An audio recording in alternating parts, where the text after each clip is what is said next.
Good morning, ladies and gentlemen. I should like to add my welcome to that of the organizers and former group, both to EuroNickel and to Moscow.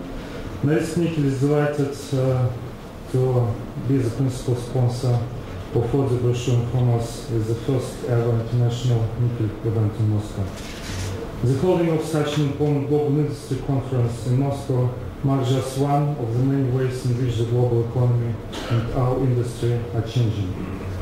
Many of you will be aware that 10 years ago, in 1998, the Russian economy hit rock bottom, suffering a major financial crisis. The crisis prompted a series of reforms and measures for market liberalization that stabilized the economy and provided the foundations for rapid economic growth. Since that time, the Russian economy has grown at an average rate of almost 7% a year.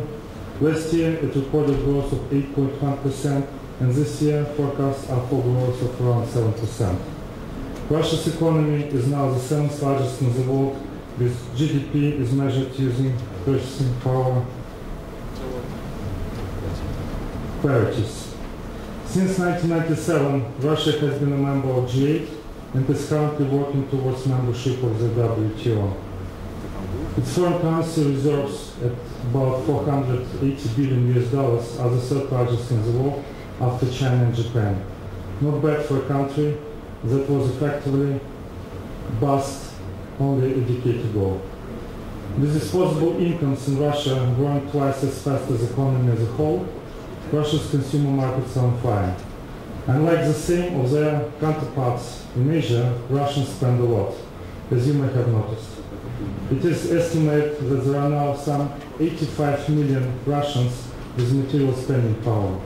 This makes Russia potentially the largest consumer market in Europe. For small ticket items such as washing machines, mobile phone, fruit juices and beer, where companies have been able to solve the distribution challenges, Russia is already Europe's largest market. For bigger ticket items like personal computers and cars, Russia is typically the fourth largest European market, but if present trends continue, will become the first or second largest market in the next couple of years. Investment in the Russian economy has also been powered ahead, achieving a growth rate of 21% in the year 2007. The strength of domestic demand, as represented both by consumption and investment, coupled with the existence of a government budget surplus and with such foreign currency reserves, should permit Russia to maintain its growth, even as the global economy slows, as it seems likely to do in 2008. This prospect is encouraging more and more foreign companies to come to Russia. Also, you wouldn't necessarily guess it from negative foreign press coverage of Russia and its diplomatic relations. Foreign direct investments rose to a record high of $28 billion last year. This made Russia the second largest recipient of inward foreign direct investments among the emerging markets economies after China, and larger recipient of foreign direct investments than the United Kingdom, Germany, Italy and France. It is not just this conference, but it seems that the world wants to come to Russia. At the same time, Russian companies want to go abroad and invest elsewhere in the world, so outward investments from Russia is also rising steeply. Mineral commodities have of course played a key part in this revival of Russia's economic fortunes. Oil and gas have been the biggest contributors to be sure, but the mining and metals sectors have also played their part. For pretty much any metal you care to name, nickel, copper, aluminium, gold or iron ore, Russia's production has been in the increase since 1998. And revenues of course have also been given relief by extraordinary strength of mineral and metal prices since the early 2000s. To maintain momentum in the development of its mineral resources, Russia clearly needs massive investments. It may be the world's largest country, and it may have enormous mineral wealth, but the fact is that Russia's mining sector has been chronically underinvested for very many years. Moreover, the infrastructure needs to develop its resources and to get the mineral product to markets is also underinvested. Higher investments is coming. The government has said it is preparing to commit $200 billion to develop Russia's roads, rails, pipelines, ports, power plants and transmission lines over the next few years, and is looking to the private sector to contribute another $800 billion.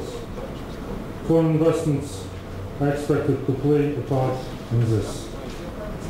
It takes a while, of course, for investments in the minerals access to bear fruit. The process is nevertheless underway, and the evidence suggests that Russia is once again beginning to attract the sort of exploration and investments interest that you would expect given the country's size and mineral endowment. According to the annual survey of exploration expenditure conducted by Metals Economics Group, Russia last year attracted over $600 million for exploration spending, making it the fourth largest for exploration spending in the world after Canada, Australia and the United States of America. In 2001, just 6 years previously, it was in the 15th place. Norilsk Nickel accounted for $100 million of this spent in Russia, both in projects it's undertaken on its own and in projects it is doing in joint ventures with Rio Tinto and BHP Billiton. Among the projects it is currently looking are two interesting large nickel-bearing deposits in Kengashsk in Krasnoyarsk and East Katagutska in Irkutsk. In late March, the Ministry of Natural Resources said it was proposing to spend 544 billion rubles, equivalent to around $23 billion on mineral exploration by 2020. With about half of this going to hydrocarbons. This is more than twice what it was proposing to spend under the previous 2004 plan.